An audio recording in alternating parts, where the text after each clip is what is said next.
Ladies and gentlemen, boys and girls, children of all ages, it's the week we've all been waiting for. Your Dallas Cowboys. You know, watch the football team. Yeah, watch the football team. They got a little 4-game winning streak. They run around telling everybody in the world, we want Dallas. We want Dallas. No, you don't. It's all fun and games till you get punched in the mouth. I'm telling you, y'all do not want the Dallas Cowboys. Now, here's the deal. I've been looking for Washington football team fans all week. I've been looking for, I invited them to the show. Oh, they say they're going to show up. I can't find a Washington football team fan. I'm going to put the link in the chat right now. Boom. I hope a Washington football team fan will come on the screen because I want the smoke. My boys coming on. They want the smoke. My team going to be there Sunday. We want the smoke. I'm a Cowboy fan. We run the East. Oh, but hold up. It don't get serious. It don't get serious until I put this goddamn phone on. When I put this phone on, it's about to get serious. This ain't no ordinary week. This ain't no ordinary week. It's Redskins week. It's Washington football team week. It's you gonna get your swoop week. So it's about to get serious. It ain't playtime. It ain't practice time. It's you getting ready to get your swoop time. I'm tired of messing with y'all. You want the smoke? I want the smoke. It ain't Sunday yet. All right, hold on, y'all. My blood pressure almost went up a little bit too much, man. Whew, I got to save a little bit for the show. I got to bring my own co-host on tonight, man. My partners in crime, man. I'll bring them on one at a time, man. Y'all start clapping right now for my man Justin, man. What up, Jay? How much? I'm a little hyped, man. I just got a song in my heart too. What you got, bro? We want smoke. Yes, we do. Gotta have that smoke. We want the smoke. We want the smoke. Gotta yes, indeed, boy. How you feeling, bro? How you Can't feeling? complain. The only thing when I think about the football team is they're only good for two things: beer and a muffler. It's either Taylor Heineken. Yeah, they're good for a muffler and a beer. That's it. And if you're going to the game, don't sit up there where that sewage is running down at that little right. Don't sit up there where that sewage is running down. It's a real trash can. Yes, sir. Let me bring my other partner in crime on, man. Y'all start clapping right now for my man Rodney. Let's go!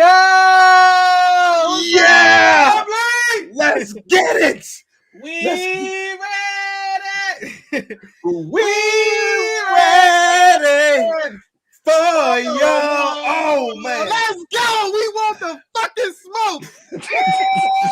We beat y'all by 30 Sunday!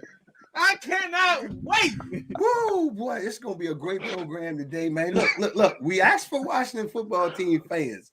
You know, I can't find one. I'm just saying, man. I'm just saying, man. So if you're a Washington football team fan member and you want some of the smoke, we sitting right here waiting on you, man. I put the link in the chat. What's up, Willie, Valerie, Michael, Keith, Anthony? Hey, man, we want the smoke. Hey, it's the People Show. Everybody's welcome. Y'all know what we talking about this week, man. Y'all know what we talking about. Cowboys, Redskins. Ain't nothing else to talk about. That's it. Ain't nothing else to talk about. America's game of the week. Game of the week. That's just the way it is, man. Willie said we ready, man. All right, first thought, man. Let's go with the first thoughts, man. What are your first thoughts on Cowboys, Redskins this week? I'm gonna start with Rodney. What you got, Rod? Oh my gosh, man. The Cowboys-Redskins rivalry is one of the best rivalries in sports history. I love it. I love smack talking them and going up to FedEx Field and beating them boys up. Yes. This week, it's beyond this week. They've been talking a lot of smack all year, hating on us every week, and it's payback time. Especially, they swept us last year and swept us bad. So we owe y'all or 40 piece? We owe him a 40 piece. What you got, Jay? It's a big week. This a week where you come into the room as a coach. You just write the opponent on the board and you Right. walk out the room. You don't really need no motivation. You don't need no pep talk. That name says it all. I like that, man. You don't need no pep talk. You know what I'm saying? When you see that ugly goal, whatever it is, when you see them ugly numbers on the hat, when you see that ugly stadium with no top on it, when you see that sewage spilling down on people, when just driving up to that dirty piece of, it's go time, man. It is go time. Let's go get it, man. My first thought is, man, y'all want to smoke. Now what your team gonna do? See, I'm talking that SHIT because I think my team can back it up. And I got the 4 on right now. I wish the game was tonight. You know what I'm saying? Let's go get it, man. All right. So Washington comes into the game, man, on a 4-game winning streak. They talking all kind of smack talk. You know what I'm saying? But here's the deal. We all talk smack, but you got to get on the field. Now, y'all think you got the golden boy, Taylor Heineke, you know, and y'all keep calling him a young quarterback. The boy 28. He ain't no young rookie. Taylor Heineke older than Dak Prescott. He is older than Dak Prescott. But when we're talking Taylor Heineke, I'm going to give him a little bit of credit, man. He undrafted, you know. He's putting up decent numbers, 18 touchdowns. He got 11 interceptions, and he's completing a little less than 69%, I think, over the 68%, 67.9 over the last few weeks, and they're on a 4-game winning streak. So you can't just look past that, you know. But that's in the past. This week you're coming up against America's team, and you're playing against a premier quarterback in Dak Prescott. And I know everybody's saying, "Well, the Cowboys' offense has been struggling." Well, what better way to fix it than to play the Washington football team? So when you see a Taylor Heineke matchup versus Dak Prescott, how do you see that playing out, Justin? I see Taylor Heineke for what he is, a mid Baker Mayfield. Okay. And pretty much with Heineke, if we want to look at matchups, you've played the Seahawks who are in the top 10 for the draft this year. Right. You've played a Tampa Bay team who was banged up and not healthy, and their secondary was depleted. You've played a Raider team who you needed a defensive pass interference call, whether it was called or not called, to win that game, and you barely beat them. So Brian Keaton said you've been trying to fix it for 5 weeks. It's your team, Brian. Won't you come on here and tell us something? You know, we invite you to the program, Mr. Brian Keaton, so you can come on here and tell us what's wrong or what's broke, because we finna put something tough on your. But okay, this week, Heineke is a true measuring stick game for him. I feel he got more to prove because it said you're going against a defense that's in the top 10. We currently rank 7 in defense. Right. So you have, and this is the first game where our defense has been at full strength with Galmore, Gregory, Parsons, and Lawrence, because we haven't been at full strength the whole season. Right. So I think, will you have time to get that ball off? All right. And I don't think you will, and you just lost your biggest target, which was Logan Thomas. So yes, indeed. What do you think, Rodney? First response. Taylor Heineke ain't nothing but a poor man's Brett Favre. He just holding a spot till a young buck or a trade comes in. But, you know, he has been playing decent over the last few weeks. Right. But I'm going to credit their running game and Antonio Gibson more than he's been carrying the load. What we have to do against Taylor Heineke is make him one-dimensional. That's right. He needs to be throwing the ball 30 plus times. So we're going to have to load the box and put him on his back. And our guy is 7-1 in the trash can. Oh yeah, no doubt. Dak Prescott owns the Washington football team. I mean, that's a fact. You know, the one positive about this game against the Washington football team is that the Cowboys, as Justin alluded to, are getting healthy at the right time. You know, and Brian, he did hit on something when he said that we've been trying to fix.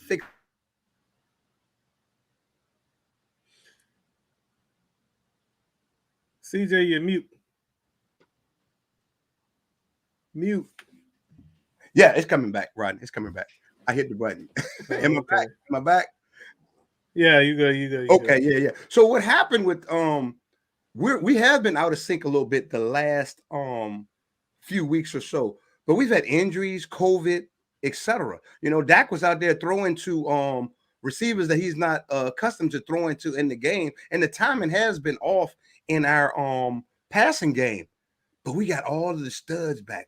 We had a Thursday night game. We had 10 days. There's no excuses for the Dallas Cowboys this week.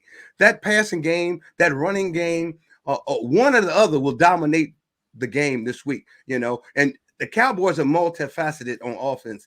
We can beat you with the run. We can beat you with the pass. I don't really care which way we do it as long as we get the job done. How do you guys see the offense coming out against this Washington football team who's going to be missing Sweat and the injured to the star defensive end early in the year? How do you guys see us faring against this Washington football team defense, Rodney? I think we'll fare pretty well. We got the better matchup at receiver. We got the better matchup at tight end versus their linebackers. I think we need to get creative just a tad bit in the running game, and just adjust as we go. You know, we can would say stay balanced, but whatever gets the job done. Right. Cowboys by 40. Oh, what you got, Justin? With Chase Young being out, Chase Young is their impact player, but the heart and soul of that defense is really Jonathan Allen up in the middle and Deontay, Definitely, and where they create pressure at. So it will be Zach Martin will have his hands full, and if we can control and neutralize those two, I feel we got a good shot at really opening this thing up and blowing it up and making that's it. why that big. double team always helps as well. They don't know which one's getting it on any given play. So, you know, I think we'll fare well against them and in that aspect, you know. And if Dak gets the ball out of his hands quick, oh man, it's gonna be a show. I think it's gonna be a real show on Sunday. Let's read some of the comments, man. Howard says we're playing with no names and still winning. I hear you, Howard. Make sure you come back on Monday. Holler at your boy. Okay. Brian says, you know I don't get on here, but I want you to know I am here. Taylor is just playing decent to good, and everybody is filling in and playing well. And Rodney has lost his mind talking about by 40. Hey, man, we say by 30 or 40 every week. What else are we supposed to say? So it's football smack talk. Let's start there. Washington, hold on. Let me read some more comments. Anthony says, Washington defense is straight, and they're going to try to stop the run. So our offensive line gotta be perfect on Sunday. They don't have to be perfect, but we gotta hold up. I agree with that. Willis said they don't have enough to hold down our passing game. Cooper and CD could both go over 100. I do agree. All right, we got somebody else in the building. I do believe this is a Washington football fan. It's my man LeVar Titans. Y'all see him? Did he leave? I think he left. I was about to add him to the program, but I think he left. So he'll hopefully he'll pop back in. Let me hit him and let him know that he was here. I did see him. You know, let's see real quick.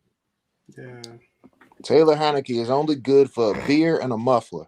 Like I said, Meineke and Heineken.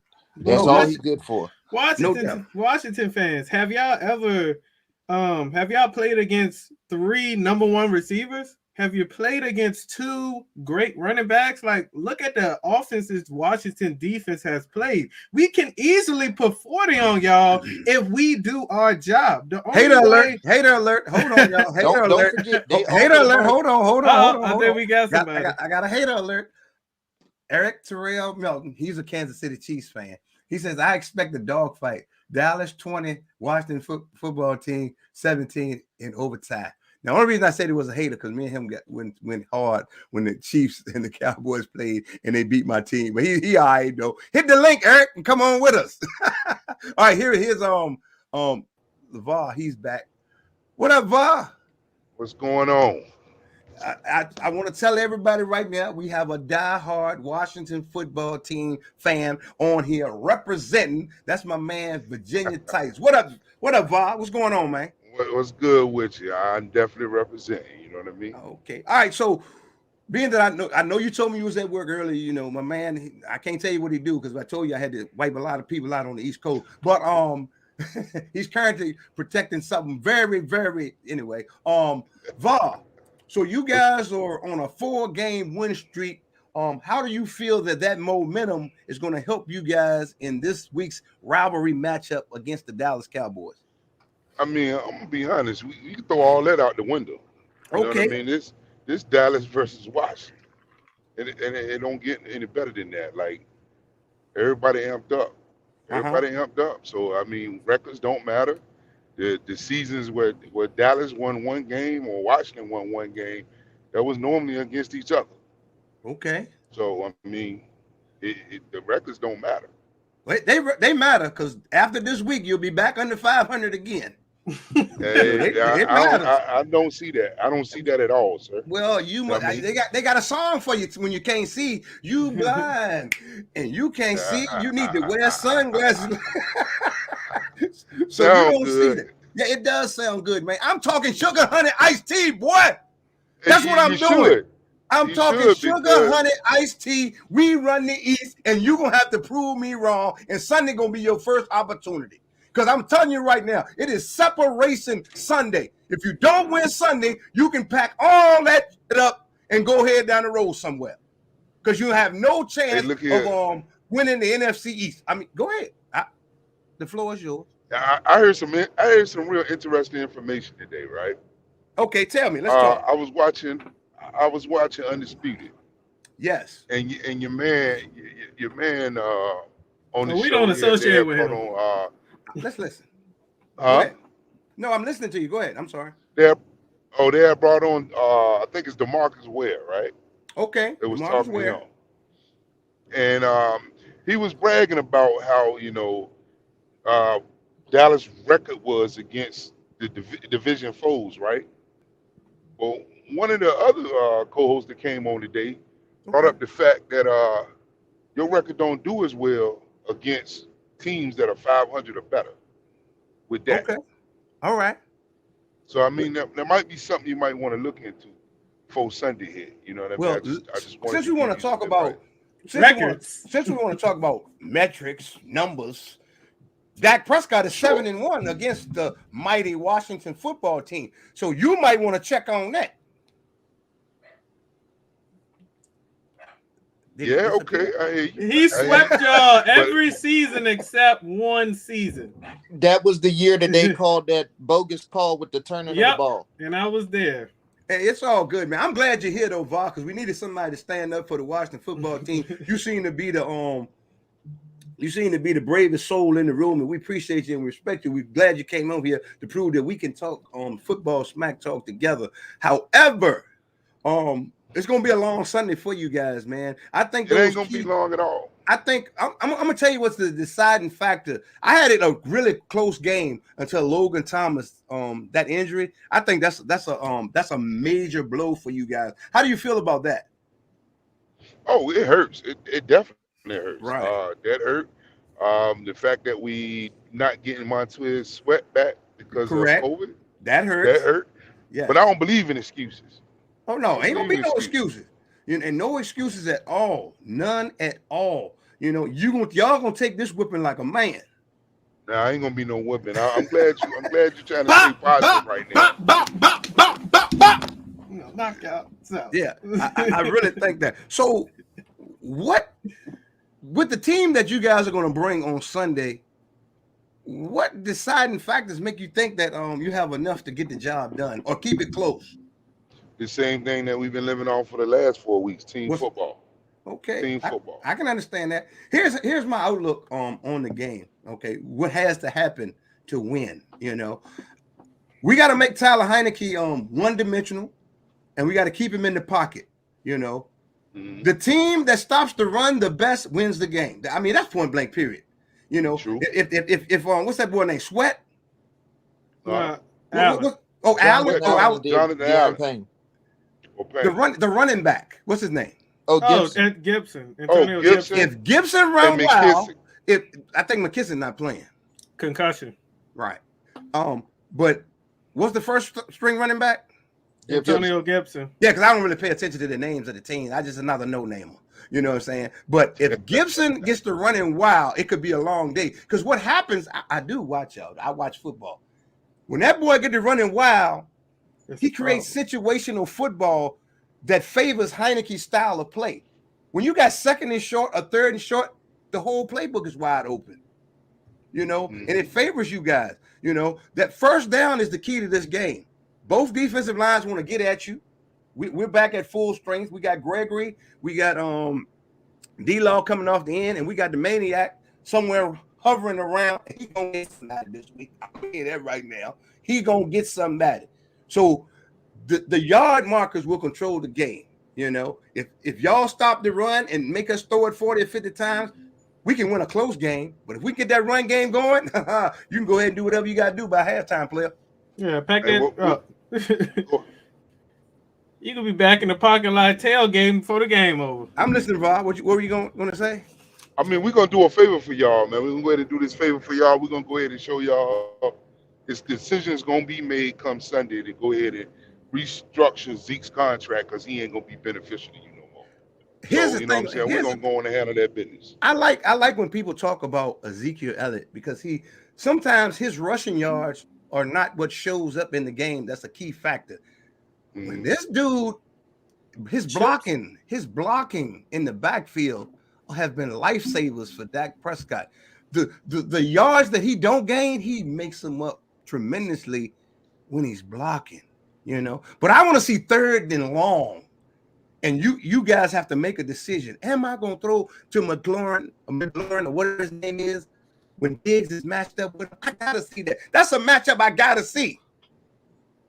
I don't think that Heineke is going to pass the test this week. And I love Heineke because he's a risk taker. He's a quote unquote gunslinger. So he gonna give up at least two picks. Who's your starting wide receivers, Var? Say that again. Who are the starting wide receivers for the Redskins? And if any Redskins fan is here, write it in the chat because I want to see what you guys look like. I know about McLaurin, and there's another guy who had we're gonna have McLaurin. We're gonna have Samuels. We're gonna have Samuels. Okay. And your passing game is decent. Don't get me wrong. When Heineke has time, he's not too bad. But like Rodney says, he takes risk, and that's what's gonna get you guys in trouble this Sunday. I see Heineke throwing 3 interceptions, 1 early and 2 late. That's just how I see it going. Yeah. So I feel like we should go ahead, Rodney.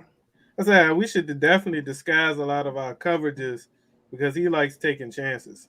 Right. Bait him pretty much. What you gotta say, Justin, about Heineke? Other than he's a poor, whatever you called him earlier. Are you here, Justin? I just feel like he's gonna give us a lot of interceptions, and it'll be a lot like Taysom Hill last week because he throws up a lot of prayers. I got one for y'all. Another key: our defensive ends have to stay home because he likes getting around. Yeah. We have to contain the edges. You know, we have to contain rush. We just can't rush recklessly. Because that's when he creates things on the edge. And when he's the best improvising quarterback in the NFC right now, I'll give him that. When broken plays, the dude makes plays. We watch football. We don't like to watch the football team, but the dude makes plays. When things break down, he makes things happen. But I don't think it's enough for the Washington football team to keep him past this year as their starting quarterback. I mean, he wouldn't need me starting if Fitzmagic wouldn't have got hurt. But that's just my opinion. So now that the Redskin guy has left, we can get back to Cowboys talk. Major turnout on the offense. We got Cedric Wilson back on the bench, in his number 4 spot. And I think when our wide receivers are lined up in the positions that they actually play, when we got Gallup, CD, and Cooper as our 1, 2, 3, and then Wilson comes in as the 4 and Brown if needed 5. I think we played much better because we go back to our normalcy on offense. You know what I'm saying? So how do you see the receivers returning being a factor in this game, Justin? I think Cedric Wilson will bust one, or at least put us in great field position. I think we will win the field position game on special teams. Good deal. And Washington's kicker is shaky, just like Zerline, because this is their fourth kicker they've had. So their kicker has struggled, and that was a note that was made during the Raider game about how they've had kicker struggles all year long. So the kicking game will be fairly even, with our struggles with kicking and their struggles with kicking. That should be even. But I think we have the edge with the returners that we have, whether it's Pollard back there returning or Cedric Wilson. What do you got, Rodney? Now, I think with Gallup back, CD back at his spot, Amari Cooper, I think it'll take the pressure off of no doubt. Flores says, don't forget about Schultz. I love Schultz, man. I do. I'm not gonna forget about him. So they might come back with the doubles on Amari Cooper, so CD Lamb will get more opportunities, and then you got Michael Gallup at the back end. So you pick your poison. I like what we got. Right. So Eric Terrell says any edge in the special teams. Who gets the edge in special teams? Return game, us. Okay. What do you think, Rodney? Same. I'm gonna call it a toss-up, to be honest with you, man, because y'all know Zerline sometimes. We talk about the whole special teams, Zerline's a little streaky to me sometimes. So, but their kicker is too. Yeah, but I'm gonna call it a toss-up. I said the kicking game is even, but I feel I give us the slight edge because I feel our returners are better than what Washington has. Curtis Samuel and Adam Humphries is most of the time the returner for Washington. And if they are playing meaningful snaps on offense, that's going to take away from what they can contribute. Yeah, they got Curtis Samuels on a pitch count. I'll still call it a toss-up on my side, but you guys gave it an edge to the Cowboys, which is cool, man. All right, defensive line. How do you guys feel? Which defensive line rates out better for this game, the Cowboys or the Washington football team? I say us, solely because they have a major injury with Chase Young, and Montez Sweat is another major injury. Right. And right now the only two edge rushers they have is Jonathan Allen and De'Aaron Payne. Yes, they can scheme and move them around, but they primarily play them at defensive tackle. And with us now having everybody coming back on defense healthy, I think that plays in our favor because we have a lot of sub packages we can run with being at full strength on defense that we haven't been able to show all year because Galmore was out with the dislocated elbow injury. What are the players coming these no toss-up? Oh, we talking about special teams, bro. I mean, I don't know if you caught it. I said special teams. I called it a toss-up for special teams. That's the way I saw it. You write your comment in the chat. We'll definitely read it, okay? Derek Thomas, he said, with all the players coming, there's no toss-up. We were talking about special teams. Zerline is the kicker. You've seen him before. That's part of special teams right there. I think he was addressing your question about the defense. No, I didn't answer about the defense yet. Oh, you know what I'm saying? Yeah, CJ answered he said it was a toss-up with special teams. Yeah. I ain't never said nothing about the defense. You know what I'm saying? So it is what it is. But I think the special teams is a toss-up because special teams can go either way. Field position, which contributes to the offense and the defense. It's easy to fair catch and field punch when you up by 30, as opposed to I'm trying to break one because we need something. Like Cedric Wilson, he's had his little mishaps. Fielding, not fielding, get out the way. So it all depends. Slingshot said this is a must win. Every Cowboys game is a must win, and everybody brings their A game for the Cowboys. Which brings me to another question. See, it's been floating around on the internet this week, and it's ridiculous. Okay, it's that the Washington football team beat the Raiders, but the Cowboys couldn't. Teams play each other differently. You know what I'm saying? As the Washington football team has lost 6 games, but they failed to realize that they are 6-6. I mean, I know you got a little win streak going, but they failed to realize they lost to 6 opponents. And I'm sure if we do any team comparisons, we beat some of the teams that they lost to as well. So I'm not sure why they think that just because, we couldn't beat the Raiders, it makes them better than us, And they didn't have that officiating crew either. Let me say, that's what I was going to say, Rodney. When you're playing the NFL, man, it ticks me off that you even have to get to know the referees or how they call a game. A call is a call. Be consistent and call it, and they should all be the same. If you got all this technology that's being sent down to the field, it's $1 billion business. Have another official up there. If he sees something that needs to be called or whatever the case may be, I'm in full total. We should do something like that, because these inconsistent calls are costing teams games, players jobs, owners money, and then ruining it for fans. Just like the Washington football team, the guy grabbed the Oakland Raiders guy's jersey 35 yards down the field. That's a penalty. If they say you can't touch nobody after 5 yards, then it's a rule. Either you're going to call it or you don't call it. But you can't call it on one team and don't call it on the other team. That's my thing. If you're going to let them play, let them play. But you can't call it one way. How do you guys feel about the inconsistency in the referees? And not just this year, every year. How do you feel about that, Rodney? It's pretty bad when, you know what I'm saying, you can see blatant holds. I mean, when you can point out the calls and they don't call it, or it be ticky-tack stuff, like, I mean, you could have let that go, Slingshot says teams that go to the Super Bowl get hot in December. We need to set the tone. That is true. And we set the tone this week by beating the Washington football team. What were you saying, Rodney? Oh, lost my train of thought. But yes, the officiating is horrific. They'll let a hole go 90 yards. As soon as you score a touchdown, they pull a flag.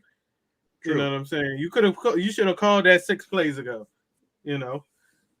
But yeah, or it was that roughing the pass against Derek Carr when he clearly fell into Micah Parsons. That was another, terrible call. Good deal. What do you think, Justin? I'm just gonna sum it up quite simple. We need full-time referees. We do. I like that statement. And tell me why. It's been a long time coming. We got full-time referees in a lot of other sports, and I think if the NFL really prides themselves on being the premier, I guess, sport of choice, it's only right that they catch up to the times that have full-time officials as well. Good deal. Just on full-time referees, talking about changing some of the things in the game. How do you guys feeling about a chip in the football so when we know if the ball crossed the down marker, if it's a first down or not? I'm just asking. How would you guys feel about that? Because a lot of times in a pile, and it's deciding games as well. And the worst thing in the world for me is when you see the replay and they say there's not enough evidence to overturn the call. How do you guys feel about some type of device to football to let us know whether the yard to gain was there? Did it cross the goal line? Did it cross the yard to gain? How do you guys feel about that? I think we should have it. If this is the best league in the world, this is premium. This is creme de la creme. This is very important. This is going to cost people millions of dollars. They need a chip. They need a camera in the ground. Yeah, I agree. What do you think, Justin? I think if you, once again, like with the full-time officials, that will increase a sense of pride in the referees, and they'll have a sense of pride to like go out there and do their job because they'll be empowered to do it. So I think that would help. So Flores Mark has a question. I'm going to read it, and I'm going to let either of you guys answer it for me. He says, so we didn't have full-time officials on our games? Answer that, either one of you. I'll answer it. It's too easy for me. A lot of the referees are part-time. Right. You don't you have full-time officials in basketball on the NBA side, but not the NFL. The NFL hasn't adapted to having full-time officials. This is a rule and discussion that comes up every year during the owners' meetings, and it has been trying to get more and more traction, but they kind of continue to further push it down the docket, and the owners aren't really pushing for it to be an issue. The owners that do push for it to be an issue are the owners that that had their team get robbed on a call in a playoff game, similar to the Saints a couple years ago with the pass interference call that they didn't get, where the Ram player clearly took the receiver completely out. You'll see it a lot with teams like that who get blown calls. We have been contesting this, saying we need full-time officials since the Dak catch game in Green Bay. So this has been an ongoing issue with teams. Some teams feel they need it. It's a bigger issue than others. Other teams don't because they haven't been burned by this rule yet. Right. Or Doris said she didn't know that they weren't full-time as well. A lot of people know don't. As well. Yeah, a lot of people don't know. But yeah, the officials, they have other jobs. You know, they flying for the games. They go to their training and they carry on their normal lives. Oh, man. So we got you got Hank. Yeah. Shoot, we got Billy Bob from Philip Morris calling games. You could have, you know. Oh my God. And they also do not do background checks on where referees are from either. That's another issue that's been coming up because there's certain Here's another question I want to ask you guys. Certain, I guess, team areas we're on and they are refereeing these games with biases. Since we're on referees, I want to ask you guys another question.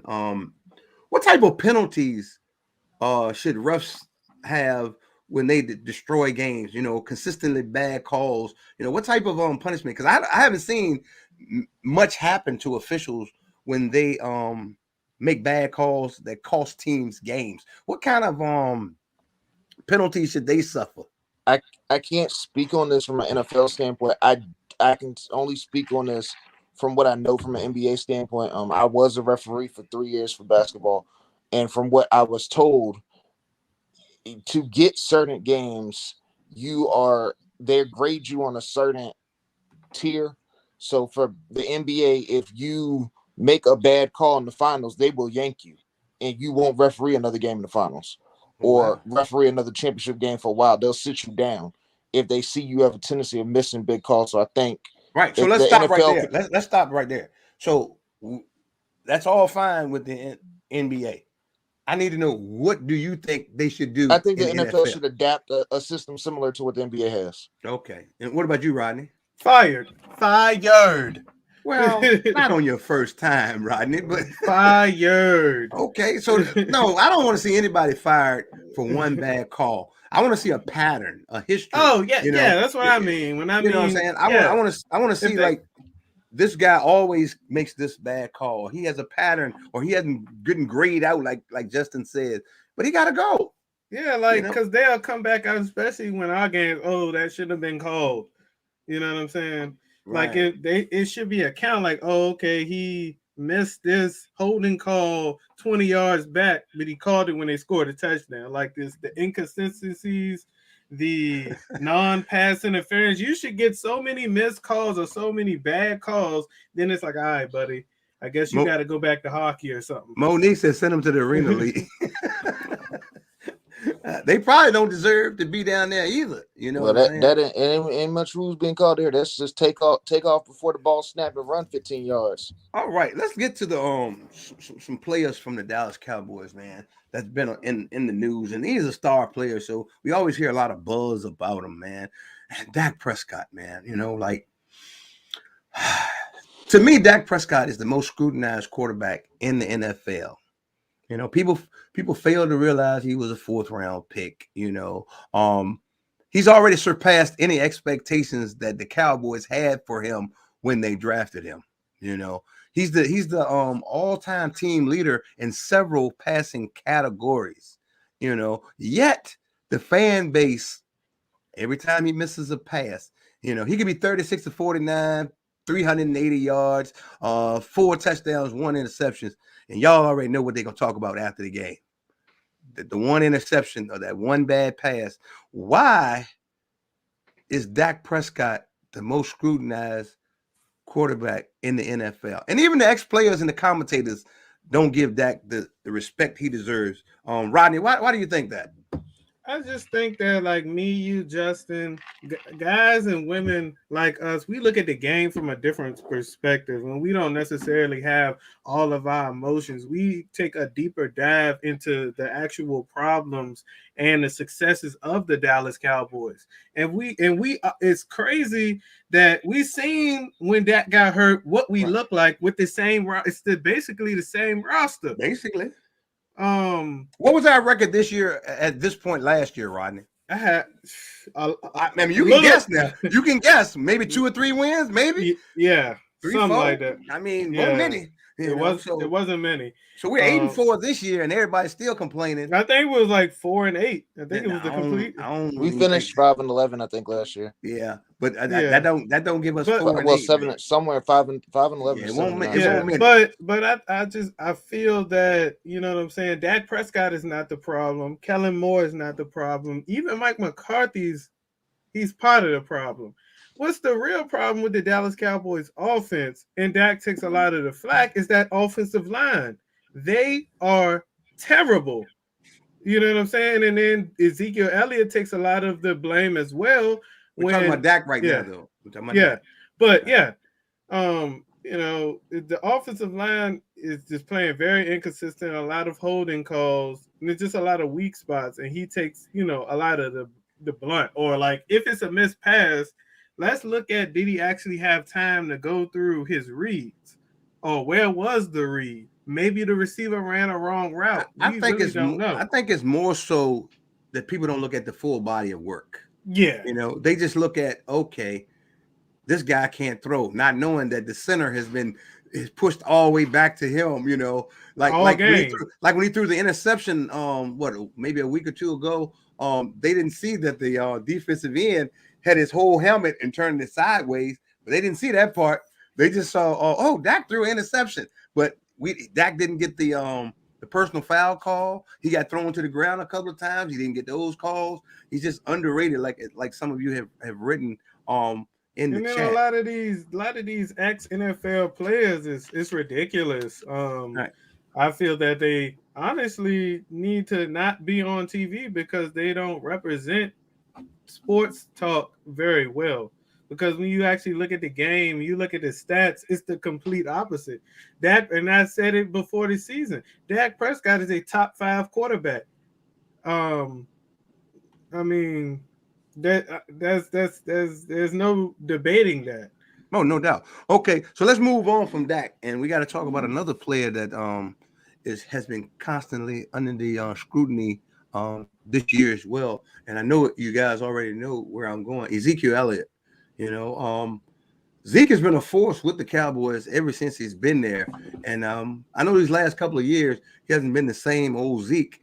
And some of it's his fault, some of it's not. But we're just talking about Ezekiel Elliott right now. And I think the thing is, like, once a player gets money, everybody wants to talk about, we need to give some of that money back, or he this and he that. Zeke you can't run 325 times every year without your body getting banged up a little bit, man. It's a natural pattern. You know, running backs wear down. That's why you have to get your money when you get it. You're getting hit every play, whether you have the ball or not. I think a lot of people, they look at the end of the game, Zeke has 26 carries, but he got hit 60 times. Because you can get hit every time. So, yes, his body is worn down. He's playing right now with a knee injury. He's a warrior for the team. And he does so much in just the blocking in the passing game. Because what we've done, we've turned our run-first team into a pass-first team, to be honest with you guys. So how do you guys feel about Ezekiel Elliott and all the scrutiny that he gets in the last couple of years? Rodney? Ezekiel Elliott is a great running back. You know what I'm saying? He was worth the money that Jerry Jones paid him. He earned it all.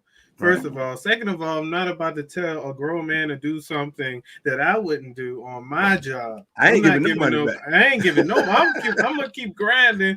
And I want some more. And I want some more. Ezekiel Elliott, you know, it doesn't show up on the stat line, but he's the best pass blocking running back in the NFL ever since he came in.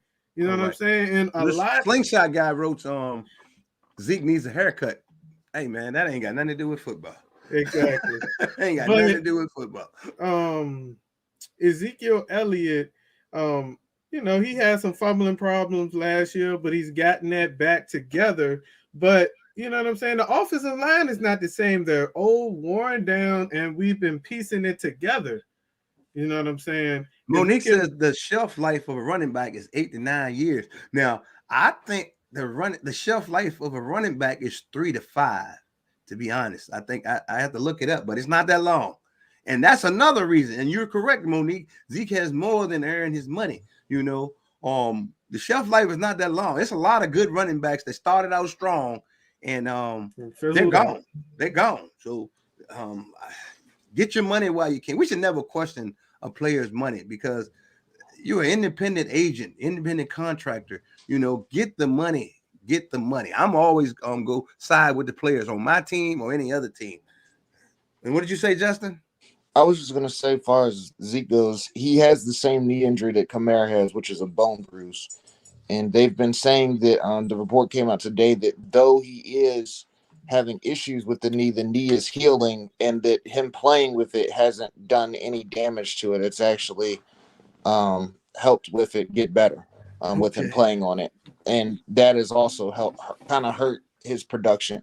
But before the season, when the season started, before the injury, he was on pace to put up numbers like he was putting up before in the past. He was on pace to have career high numbers almost. All right, let's talk about if we talk about Zeke, we gotta talk about the guy that everybody wants to start in front of Zeke, Tony Pollard. And I think Tony Pollard is nursing a nagging injury as well, and he hasn't had a third of the carries that Zeke has had. See, here's the deal: until you carry that ball 250 times plus a year and be the RB1 for a whole year, I'm probably not gonna side with your theory. Because in order to do something, I got to see it, just like Emmitt Smith. I think, and not because he played for the Dallas Cowboys, but his longevity to me makes him, I say, the best in the NFL. He is the league leading rusher of all time, but his longevity, he wasn't the fastest, the biggest, or the strongest. He just made things happen. So when you try to replace a great running back with another running back, it can be done, but I got to see it first. Now, Pollard, I like Pollard, but they're a great 1-2 punch, And I know Pollard had 6 carries for 13 yards prior to breaking that 58-yard touchdown, and he finished with 7 carries for 71 yards. But he was averaging 1.4 yards a carry prior to that. So I guess what I'm trying to tell people about Pollard, I like him. He's a home run hitter every time he catches the ball. He's great in the passing game. But him and Zeke work well together, So what do you think, Justin, about Pollard? I think he's great in a complimentary role. I think we've always had a 1-2 punch in the past. All the way back to Emmett, it was Emmett split carries. When he got up in carries, he started splitting carries. DeMarco Murray split carries with Felix Jones. Who was the backup? I don't remember him splitting carries. The dude wore number 20. I know that much. I don't know his name. He had a couple of people behind him because he was there so long. There was a dude that wore 20, and I know he had a pitch black dark visor, but he was pretty serviceable. Oh, I guess he was cleanup. And, he was kind of like Pollard with his style a little bit. Right. So we like Pollard, but we just try to keep everything into perspective. All right. So before we get out of here, man, how do you guys see this game playing out? I know we talked a lot of smack, and we're probably going to talk some more smack before the week is over. But how do you see this game playing out? Tell me why. Justin? 35-14.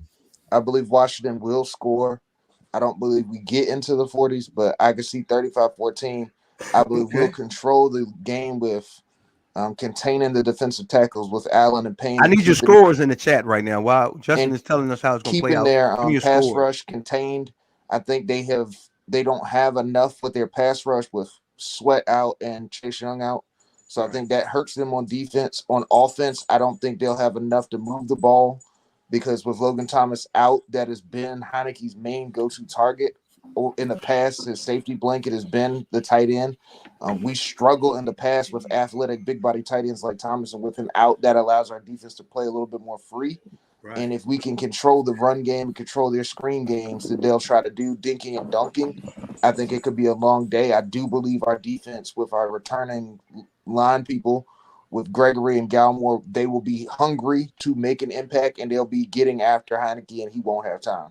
And I do believe our offense will click and use this game as a statement game. And I think our team is ready to put the division to bed and go off with it. Okay. What do you got, Rodney? Everybody's talking about Taylor Heineke this, Taylor Heineke that. But the real key is Antonio Gibson. We have to neutralize him. Yeah, he got to be a non-factor.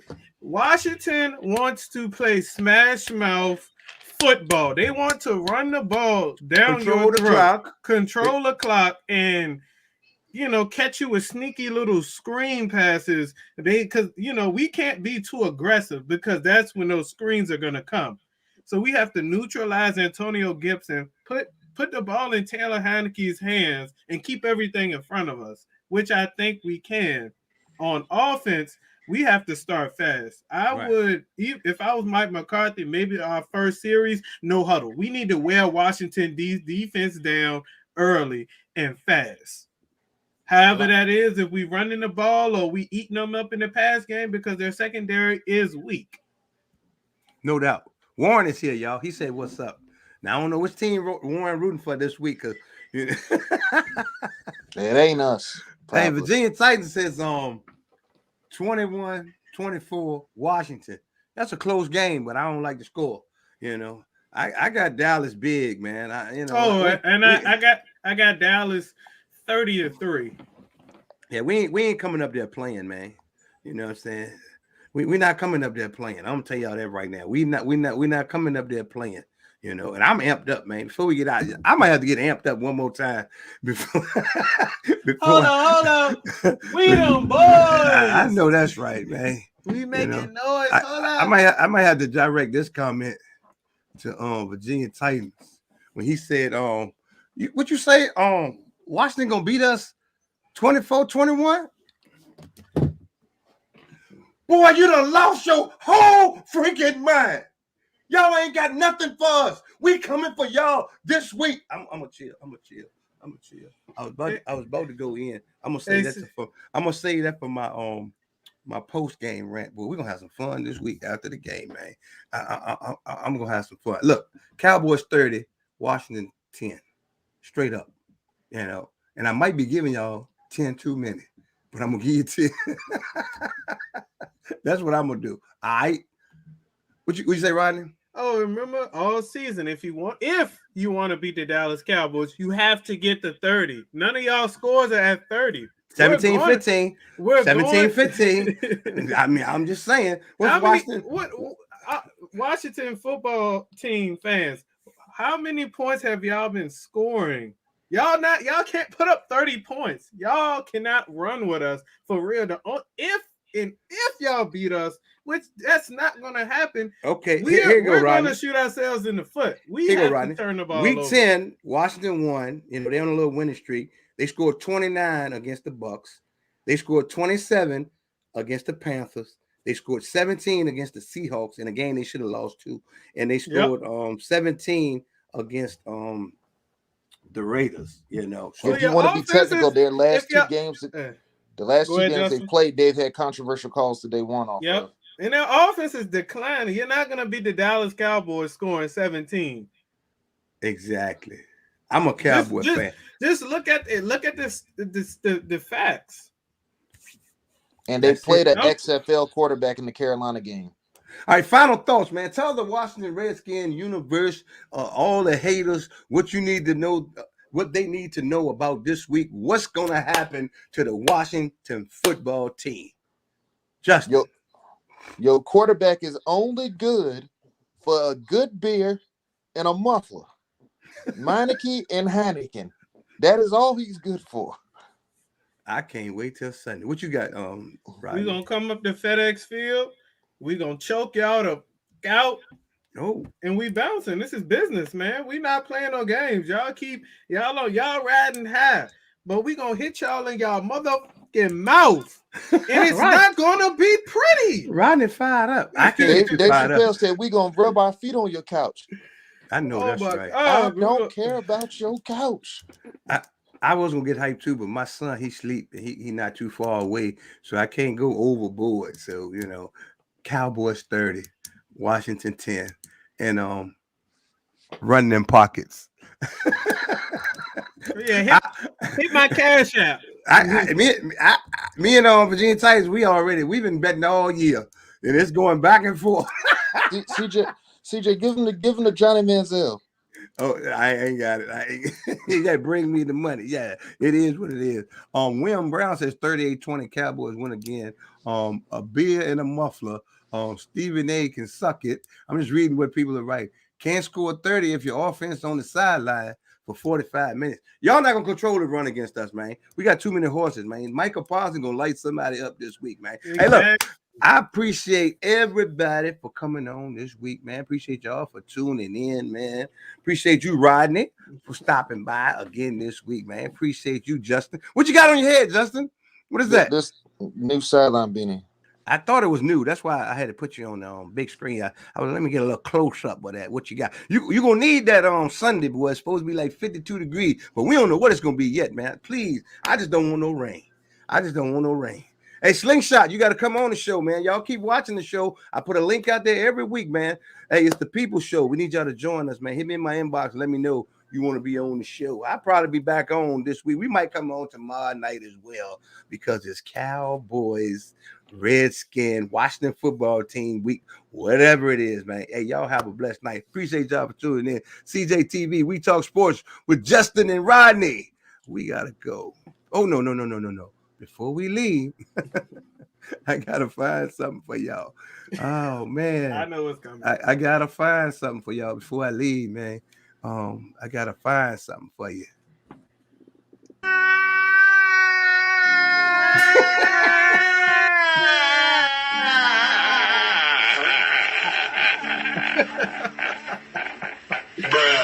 Bruh. And that's how we leaving the I'm loaded football up team this week. But in case you didn't hear me,